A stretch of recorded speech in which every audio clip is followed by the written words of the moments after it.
क्या तुमने कभी सोचा कि तुम्हारी जिंदगी को शेप देने वाली सबसे बड़ी ताकत तुम्हारे अपने दिमाग में छुपी है?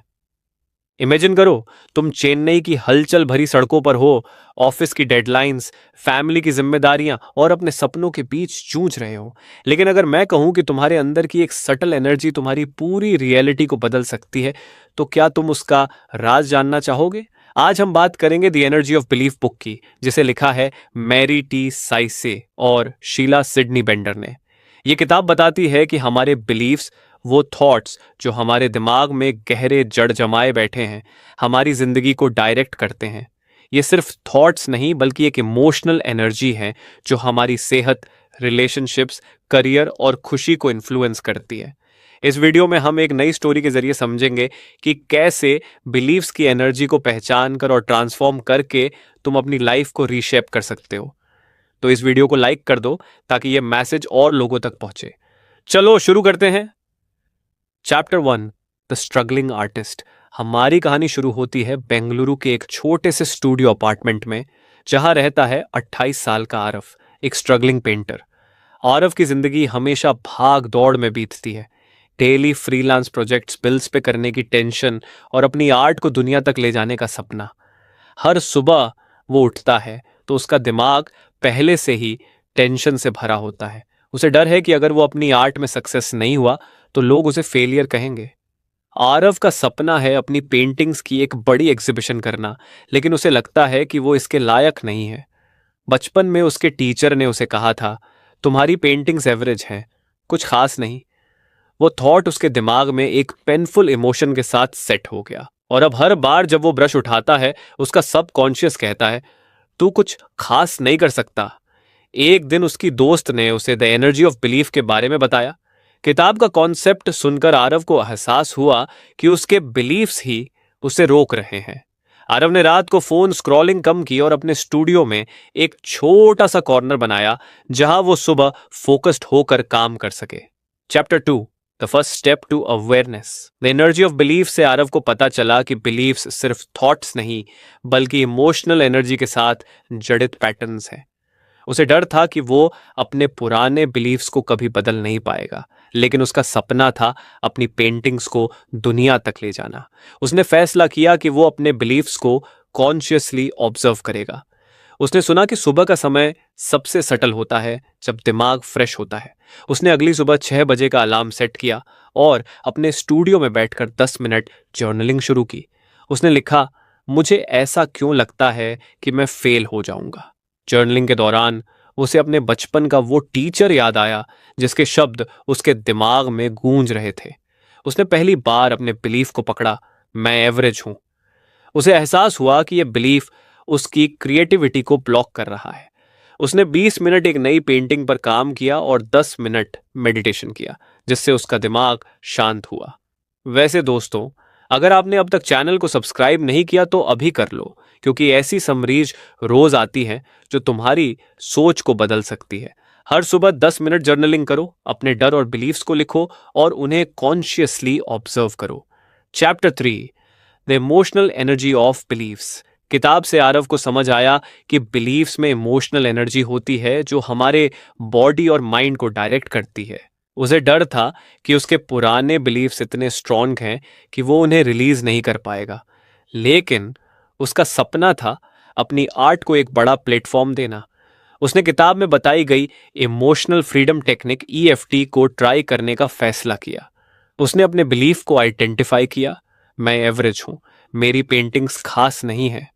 उसने EFT टैपिंग शुरू की, जिसमें वो अपने चेहरे और बॉडी के एनर्जी पॉइंट्स जैसे आईब्रो, आंखों के नीचे और कॉलर बोन पर हल्के से टैप करता और बोलता, भले ही मुझे लगता है कि मैं एवरेज हूं, मैं खुद को पूरी तरह स्वीकार करता हूं। टैपिंग के बाद उसे अपने सीने में हल्कापन महसूस हुआ, जैसे कोई भारी एनर्जी रिलीज हो रही हो। उसने अपने स्टूडियो में एक छोटा सा नोट लिखा, मेरी आर्ट यूनिक है। ये उसका नया बिलीफ बनने की शुरुआत थी। EFT टैपिंग ट्राई करो, किसी नेगेटिव बिलीफ को आइडेंटिफाई करो और 5 से 7 मिनट टैपिंग करो अपने इमोशंस को फील करते हुए। चैप्टर 4, टाइम ऑडिट और सबकॉन्शियस ब्लॉक्स। एरव ने किताब से टाइम ऑडिट का कॉन्सेप्ट सीखा। उसे डर था कि वो अपने दिन का सही यूज नहीं कर रहा। उसका सपना था अपनी पेंटिंग्स की एक गैलरी खोलना, लेकिन उसे लगता था कि समय बस फिसल रहा है। उसने 5 दिन तक अपने हर घंटे का लॉग बनाया। उसे पता चला कि वो रोज 2 से 3 घंटों तक सोशल मीडिया पर दूसरों की आर्ट देखने और खुद की तुलना करने में बर्बाद कर रहा था। ये तुलना उसे और इनसिक्योर बनाती थी। उसने इन फिलर घंटों को रिप्लेस करने का फैसला किया। अब वो सुबह 30 मिनट अपनी पेंटिंग्स पर काम करता और 30 मिनट एक ऑनलाइन आर्ट कोर्स देखता। इससे उसे अपने गोल्स पर क्लैरिटी मिली। उसने नोटिस किया कि जब वो तुलना करता है तो उसका बिलीफ मैं उतना अच्छा नहीं हूं ट्रिगर होता है। उसने इस बिलीफ को EFT के जरिए रिलीज करना शुरू किया। दोस्तों, क्या तुमने कभी चेक किया कि तुम्हारा समय कहाँ जा रहा है?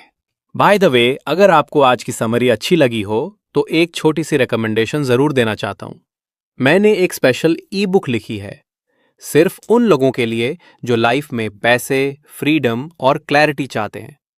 इस मिनी ई बुक में आपको मिलेगा real life examples, simple money making formulas, story based simple explanations और वो सब कुछ जो स्कूल ने कभी नहीं सिखाया।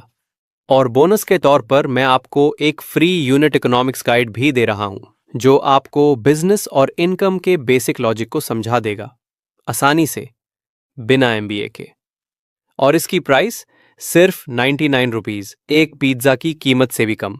लेकिन अगर आप स्क्रीन पर दिए गए कूपन कोड का यूज करते हो तो आपको मिलेगा फ्लैट 50% ऑफ। अगर आप सीरियस हो अपनी लाइफ और इनकम को अपग्रेड करने के लिए तो लिंक डिस्क्रिप्शन में है। Just check it out after this video. Trust me, it will be worth it. चलिए अब वापस चलते हैं समरी की तरफ। 5 दिन का टाइम लॉग बनाओ और देखो कि तुम्हारा समय कहां बर्बाद हो रहा है। फिर उन घंटों को अपने गोल्स के लिए यूज करो। Chapter 5, the muscle testing revelation. The energy of belief में बताई गई मसल टेस्टिंग टेक्निक ने आरव की आंखें खोल दी। उसे डर था कि वो अपने सबकॉन्शियस बिलीफ्स को कभी समझ नहीं पाएगा, लेकिन उसका सपना था अपनी आर्ट को कॉन्फिडेंस के साथ दुनिया तक ले जाना। उसने अपनी दोस्त की मदद से मसल टेस्टिंग ट्राई की। उसने अपनी आर्म सीधी की और कहा, मैं एक टैलेंटेड आर्टिस्ट हूं। उसकी दोस्त ने उसकी आर्म पर हल्का प्रेशर डाला, लेकिन आर्म नीचे चली गई। यह सिग्नल था कि उसका सबकॉन्शियस इस बिलीफ को रिजेक्ट कर रहा है। उसे झटका लगा क्योंकि वो लॉजिकली तो मानता था कि वो टैलेंटेड है, लेकिन उसका बॉडी कुछ और कह रहा था। उसने जर्नलिंग की और पाया कि बचपन का वो टीचर वाला इंसिडेंट अभी भी उसके दिमाग में एक इमोशनल ब्लॉक बनाए हुए था। उसने EFT और विजुअलाइजेशन का यूज करके इस बिलीफ को रिलीज करना शुरू किया। उसने हर सुबह 10 मिनट इमेजिन किया कि वो एक गैलरी में अपनी पेंटिंग्स शोकेस कर रहा है और लोग उसकी तारीफ कर रहे हैं। धीरे धीरे उसकी आर्म टेस्टिंग में स्ट्रेंथ दिखने लगी। किसी दोस्त की मदद से मसल टेस्टिंग ट्राई करो। एक पॉजिटिव स्टेटमेंट बोलो, जैसे मैं कॉन्फिडेंट हूं, और चेक करो कि तुम्हारा बॉडी कैसे रिस्पॉन्ड करता है। Chapter 6, the ripple effect on life. Aarav की नई आदतें और बिलीफ्स ने उसकी जिंदगी को धीरे धीरे बदलना शुरू कर दिया। उसे डर था कि वो अपने दोस्तों और फैमिली को समय नहीं दे पाएगा, लेकिन उसका सपना था अपनी आर्ट के जरिए अपनी फैमिली को प्राउड फील कराना। उसे एहसास हुआ कि अब समय है अपने काम और रिलेशनशिप्स को बैलेंस करने का। सुबह का 1 घंटा उसे इतना फोकस और एनर्जी देता था कि वो दिन में अपनी माँ के साथ कॉफी पीते हुए बातें कर पाता था। उसकी माँ ने नोटिस किया कि आरव अब पहले से ज्यादा कॉन्फिडेंट और पॉजिटिव रहता है। उसने अपने दोस्तों के साथ एक छोटा सा आर्ट ग्रुप बनाया जहां वो अपनी पेंटिंग्स शेयर करता। ये छोटा सा बदलाव उसके रिलेशनशिप्स और मेंटल हेल्थ तक पहुंच गया। उसने नोटिस किया कि जब वो अपने बिलीफ्स को हील करता है तो उसकी बॉडी भी रिलैक्स्ड और लाइट फील करती है। सुबह 10 मिनट मेडिटेशन या विजुअलाइजेशन करो और अपने पॉजिटिव बिलीफ्स को इमोशनली चार्ज करो। Chapter 7, the breakthrough moment. 1 साल बाद आरव ने अपनी पेंटिंग्स का एक पूरा पोर्टफोलियो तैयार कर लिया। उसे डर था कि लोग उसकी आर्ट को रिजेक्ट करेंगे, लेकिन उसका सपना था बेंगलुरु में अपनी एग्जीबिशन होस्ट करना। उसने अपने सुबह के घंटे का पूरा यूज किया और एक लोकल गैलरी में अपनी पेंटिंग्स शोकेस की। पहले दिन जब लोग उसकी आर्ट की तारीफ करने लगे तो उसे एहसास हुआ कि उसकी मेहनत रंग लाई। एक गैलरी ओनर ने उसकी पेंटिंग्स को एक बड़े इवेंट में शोकेस करने का ऑफर दिया। आरव को गर्व महसूस हुआ कि उसने अपने बिलीफ्स की एनर्जी को ट्रांसफॉर्म करके अपने सपने को हकीकत में बदला। उसने महसूस किया कि यह सब उस सुबह के छोटे छोटे स्टेप्स से शुरू हुआ था। प्रैक्टिकल सॉल्यूशन: अपने गोल को छोटे स्टेप्स में तोड़ो और हर सुबह 15 मिनट उस पर काम करो। ईएफटी या मसल टेस्टिंग यूज करके अपने बिलीफ्स को चेक और रिलीज करो। टेक अवे पॉइंट्स: अवेयरनेस है पहला स्टेप। अपने बिलीफ्स को जर्नलिंग के जरिए ऑब्जर्व करो। पूछो, मुझे ऐसा क्यों लगता है? टाइम ऑडिट करो। अपने दिन का हिसाब रखो और उन फिलर घंटों को अपने सपनों के लिए यूज करो। ईएफटी ट्राई करो। अपने नेगेटिव बिलीफ्स को टैपिंग के जरिए रिलीज करो। यह तुम्हारी एनर्जी को फ्री करेगा। मसल टेस्टिंग यूज करो। अपने सबकॉन्शियस बिलीफ्स को चेक करो और देखो कि वो तुम्हें रोक रहे हैं या सपोर्ट कर रहे हैं। कंसिस्टेंसी रखो। अगर एक दिन मिस हो जाए तो अगली सुबह फिर से शुरू करो। छोटे स्टेप्स बड़ी कामयाबी लाते हैं। दोस्तों, आरव की स्टोरी हमें सिखाती है कि हमारे बिलीफ्स की एनर्जी हमारी रियलिटी को शेप करती है। द एनर्जी ऑफ बिलीफ हमें याद दिलाती है कि हम अपने बिलीफ्स को कॉन्शियसली बदलकर अपनी लाइफ को ट्रांसफॉर्म कर सकते हैं। अगर इस वीडियो से आपको कुछ भी वैल्यूएबल लगा तो लाइक करो, कमेंट में बताओ कि आपको सबसे पावरफुल पॉइंट कौन सा लगा और पूरी किताब डिस्क्रिप्शन से मंगवाओ। कमेंट में लिखो, मैं अपने बिलीफ्स को ट्रांसफॉर्म करूंगा। फिर मिलते हैं अगली वीडियो में, तब तक के लिए शुभकामनाएं।